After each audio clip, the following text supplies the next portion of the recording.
Ladies and gentlemen and children of all ages, the play's the thing. With your host, Judy Sleed. Special guest, Paula Jackson, world-famed author. Now here's Judy. Only every time you say that, my heart skips a beat. I have a wonderful person who traveled a long way to be on my show, Paula. Thank you. How are you, Paula? I'm just fine. Thank you. And you came to me through a mutual friend, Marilyn, and she speaks very highly of you. Thank you. And she said, you have to have Paula on your show. She's so wonderful. She had written this book, Monochrome. Did I say it right? You did. Yes. And your name is Paula Jackson. You're an author. Would you say you're an author? I'm an editor, actually. An editor? Yes, an editor puts together the components. An editor will come up with a concept for a book, identify an author to write it, put together some idea of who the market should be for the book. An author frequently gets to choose a subject, but an editor is the one that puts the entire package together. And in this situation, I was both. I came up with the idea, I sold the idea, and then they asked me to execute it. So that's a little bit unusual. It takes a lot of talent to do that. Well, I think it's probably more the result of my career. I've been in magazines for most of my life, and so putting disparate pieces together in order to make something come out look like a whole is sort of what I'm good at doing. It seems that way. I think you're extremely talented to make it happen. That's the whole thing. You could be very talented doing things, but if you can't make it happen, then what's the use? Where is the talent? I know. So this book is about kings and queens. It's a monarch. I'm only kidding. This book is about total environments that have been done in one color. And what I discovered while I was in the process of putting the book together was that most people think the word monochrome means black and white. Oh, it's a monochromatic interior. It's all black and white. That's not what monochrome means. Monochrome means one color or tone on tone on tone of one color, like a room that only filled with green, or only filled with shades of brown, or only filled with shades of blue. And that's what this book is. It's a survey of 20 projects of entire houses and entire apartments that have just been done in one color.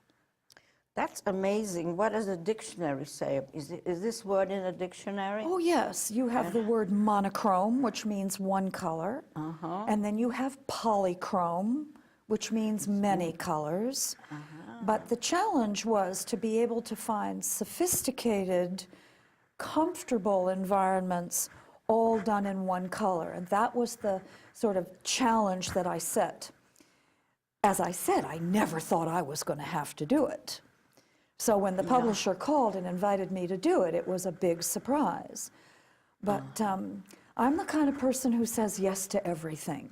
Can you do this? Yes. Will you try this? Yes. And so when he said, would you try doing this? I said, yes, I'd be happy to. Great. Yeah. Does anyone you know have a monochrome home? Well, I could show you a very interesting monochrome interior. How about this, Judy? When I talk about one color, that is one color, isn't it? It sure is, and you know, that's one of my favorite colors. Yes, this is a guest room. A guest room? Yes, this has been done by a man named Benjamin Noriega Ortiz. And this is a guest room in which only his guests are allowed to stay for 3 days before he's afraid they'll go crazy. Oh, you mean because of the Because the same color is so intense. Oh, that's Yes. I would call that purple. It's like a periwinkle kind of purpley blue. This is one of his colors. And here's another bedroom in the same apartment to show you. How do you like that? Oh, that's softer. That is, But I you think see, one could stay there for forever. Well, No? but it represents a real commitment to that particular kind of color. Let me show you another one that may be quite startling. This is the living room of an art collector, and she did, as her monochrome color, this green background for a collection of pop art and op art. And the green sort of recedes once you get inside there and you start examining What's the painting. an op art? Pop art? No, not, I know what Well, pop. the op art is like, it sort of dazzles your eye. The art is done in such a way so that you sort of think you're seeing things. It was very popular in the 60s. And then pop art, I think, sort of succeeded that with the Andy Warhol, soup labels. So that's what this particular woman, that it is. hand. She made that. That's one of her own works. Her name is Carol Hyatt. She has a wonderful program called the Women's Leadership Forum. And she works with a lot of professional women who are in the process of changing their careers. But she's an artist herself. And that hand is something that she did. The hand is on the chair?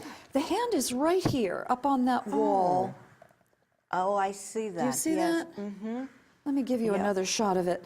This is all done in ultra suede. When you get off the elevator in her foyer, you walk right into this space, and you look left into that living room, and this bright, bright green interior is what you get hit in the eye with. And she says people use white for a gallery space, but she wanted to choose the green. And it really works quite well, I think. It does. Yeah. It's different shades. It's very, very nice. This is very probably nice. stronger than what a lot of people would go with. Yes. But Well, certainly you have to gets the be daring. monochromatic idea across. Yes, it's really amazing. Let me show you something that's a little bit more gentle, but I think just as powerful. And this is done by an architect in Oklahoma City whose name is Rand Elliott. Oh my goodness, it is. This is like being inside of a refrigerator. Yes. You see how pure it's You can't even see. Somebody goes there, wouldn't know where to sit because you can't see. This is another sort of guest quarters that's been put on the top floor of a garage. And it's only about 425 square feet, but he got this pure white sense that he wanted to make it like the inside of a light box, like what you find in a photographer's studio. And so that's what this is all about. But once again, it qualifies as a monochromatic interior because it's all white and only the light gets to play a part in the room. I'm probably making it sound more complicated than it is. I don't think so. You are explaining it really well for especially people like me that I never knew this existed. Well, it's an unusual design option for someone to take. And as I said before, in the hands of the right interior designer, it really challenges all of their skills because the color is so affected by what the textures are. You have carpeting, or you have drapery, or you have paint, or you have lighting, or upholstery fabrics, and they're all going to be in one color, and they all have to work harmoniously together. So it takes a lot of skill to be able to do that. I imagine so. But this is not everybody's first choice about how how to do their spaces. I think it takes some guts myself. Here's another one. This is more like blue and white. Oh, so But this is not... It's more blue than it's anything else. So this doesn't have quite the, not quite the same No, it's... intensity of impact, but that's sort of more blue than anything else, and so that was allowed to be in the book. Oh, Nancy really? Corzine did this. Yeah, she has a beautiful shop in Southampton, I think, and another one down in Miami. Very, very well-known interior designer. Well, it's so amazing, and I'm just wondering how come the person who hired you, how would they know that this would be something that people would read, would want to read? Well, that's where the risk-taking in all of publishing is concerned, yes. Yes. There are a lot of things that you have to do to be able to reassure the publisher that your idea has some merit, because they're putting up a great deal of capital in order to make sure that the book comes, you know, that it comes an out. awful lot of work and people and the colors. Every page is of color, and I know that's extremely expensive to print colors. Well, these are called illustrated books, and my background in the magazine industry, of course, helps a great deal in contacting designers who know how to do this work. Another very popular designer who works in the Hamptons a lot is Vincent Wolfe. And this is a very soft and very subtle bedroom and sitting room that he did for a client up in Westchester. And the colors here are soft grays and soft blues, and it all sort of feels like very soft shadows. So you have that, and then I think here's a shot of how the bed works within that interior. Now, I mean, do you like this? I mean, is this something that you would consider doing? No. No. Right. I wouldn't consider doing it, but I like to look at it. Yeah. Yes. Right. But it sort of expands your ideas about what can be done. I'm sure a lot of people with the color inside, I think. would love to do this. Well, I thought Vincent Wolfe's project, and here's sort of the sitting portion of it again. Well, I wouldn't mind doing just like one room, a small room like the sitting room. Well, like what that. Carol Hyatt did with her living room. Yes. Her whole apartment isn't that way, but where the art collection is being shown. Oh, yes. I definitely would go bright along green with that. works. It would be somebody to, you know, to show off. Hey, look what I have in here. So how long did it take to get this book together? I did this in about 4 months. You're kidding me. Yeah, I worked night and day on this for about 4 months. 4 months. Yes, they liked the idea and wanted it to go right into their fall list. So I just dropped almost everything and just got on the phone and called everybody I knew in California and Texas and Massachusetts and Washington and Florida and every place you can think of, getting projects in and to look at and to see if there was a order or a pacing that you could do so that you'd actually come out with a book, because most of the public, when they think of a monochromatic interior, think that it's all white. And if you do a book that's nothing but white, no one's going to be interested in that. I'm sort of hoping that I'll get invited to do a book about black and white, because black and white interiors, just on their own, are very powerful and very beautiful. And I'm sort of collecting material right now to see if I could come up with something in black and white. That's great. So how did you get into this business, the magazine and all that? Let's go back a little bit. Where are you from? My father was an Air Force officer, and we lived and traveled all over the world when I was a child. He passed on when I was quite young, and I was very lucky. I got to go to a wonderful summer girls' camp. And one year when I was at the camp, some children from a very famous publishing company came to the camp, and I was invited to be their counselor. And I was their counselor for several years. So and when I graduated, you went to camp, I thought Yes. you went there for a vacation, like as Well, a child. But yes. you know, you say you were Well, already. they had a counselor and training program, and I went through the counselor and training program and learned how to take care of young children. And when these little girls were brought to the camp, they asked me to take care of them. And when I graduated from college, I was invited to interview at that company, and in fact, I was hired. So I started, boom, right off, working for a major magazine publishing company, and always loved order and beauty, and interiors is what it turned out to be. And I got to be editor-in-chief of a magazine later on in the development of my career. So it's legitimate. I know it's it is. I'm legitimate. just curious what made you go into that business, and you just told me that.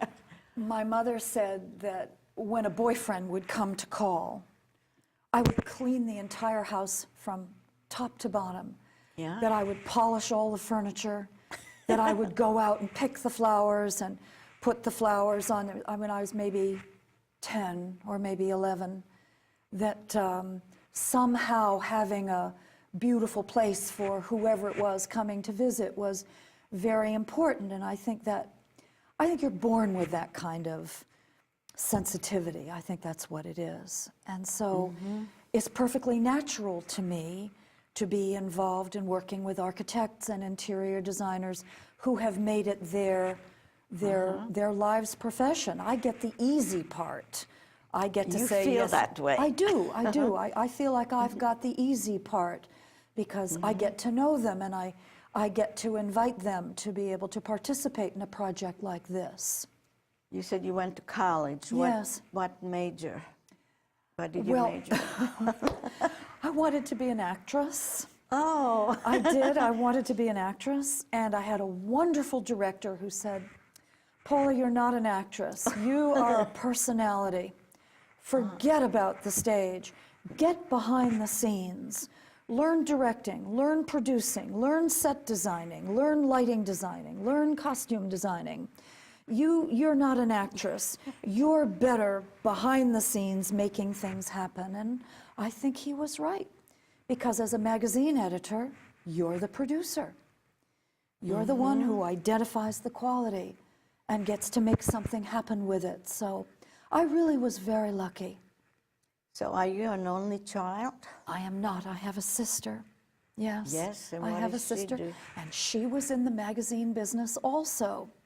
But she was in the fashion end of it, whereas I was in the interior design end of it. So She was a model, or she was behind the scenes? no, she helped put on all the fashion shows. All those wonderful magazines that put on fashion shows to raise money for hospitals or to raise money for museums. My sister traveled all over the country doing that for charity events and for all the local advertisers. So we you're in both the- landed in magazines in completely different ways. So that was really quite amazing. My mother could never figure it out. Oh, really? That No. both of you? Right, both had of the- us being in the same as my sister was a wonderful singer. My sister had beautiful, beautiful voice, and everybody thought that she would probably be a singer, but she ended up in the magazine business along with me. So it's very funny. Yes. It is. So you were born here in New York? I was actually, yes. And then my father was stationed abroad very early. I grew up in Tokyo. So we lived there during parts of the American occupation. And I didn't come back to live in the United States until I was about 10 or 11 years old.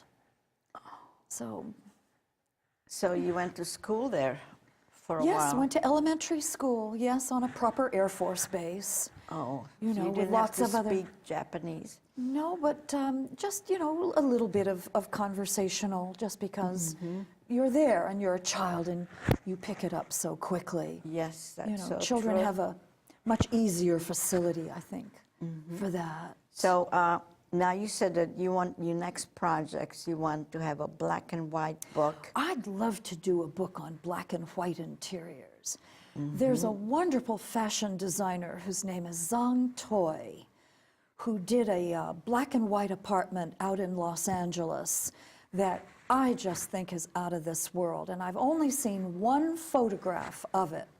And I'd love to be able to get a chance to see the entire job. What did he do with that entire space? And there are a lot of other interesting expressions of black and white. And you walk into a hotel, or you walk into a bar, or you walk into some of the wonderful clothing retail places. Black and white is very powerful as a backdrop. Yes, I was going to say that I've seen black and white before.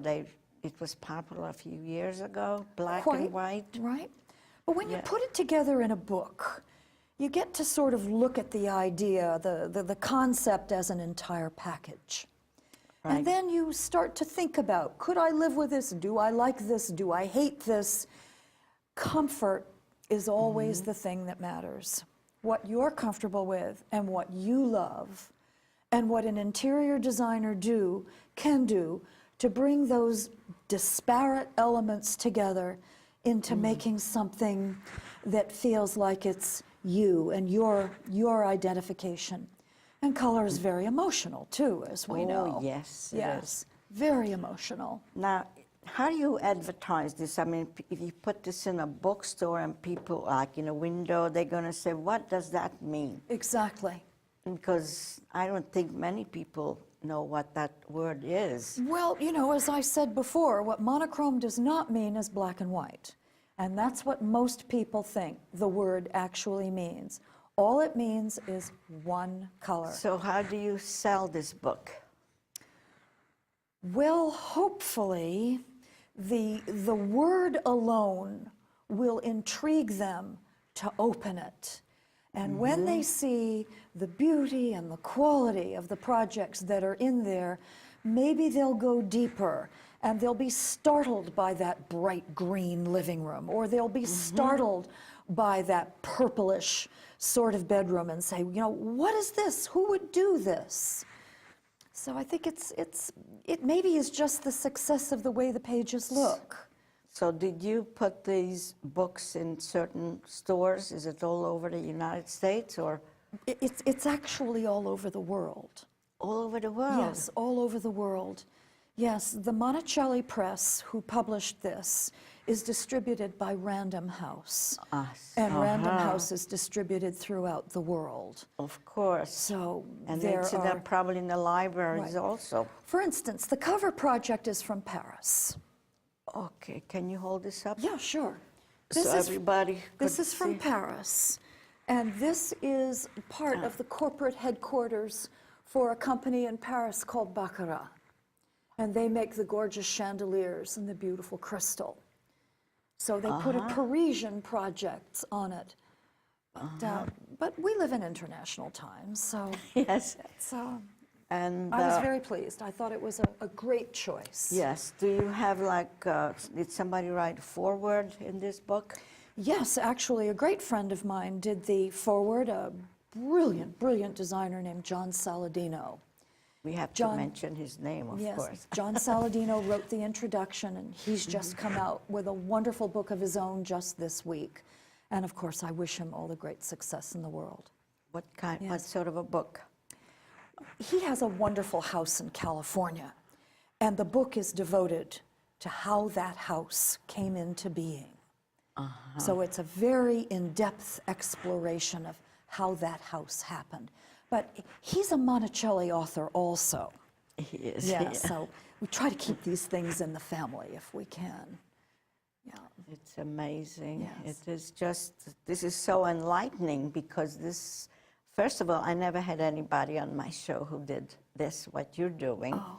And also, I'm learning an awful lot. I never knew that this existed or it's possible. So next to each picture, you have sort of an explanation. Yeah, an explanation of what it is and how the client expressed that desire to the interior designer or to the architect, because there are plenty of architects who do monochromatic interiors. It keeps a beautiful flow. When you're working in one color, everything automatically gets organized. Everything seems to be able to take its own special position.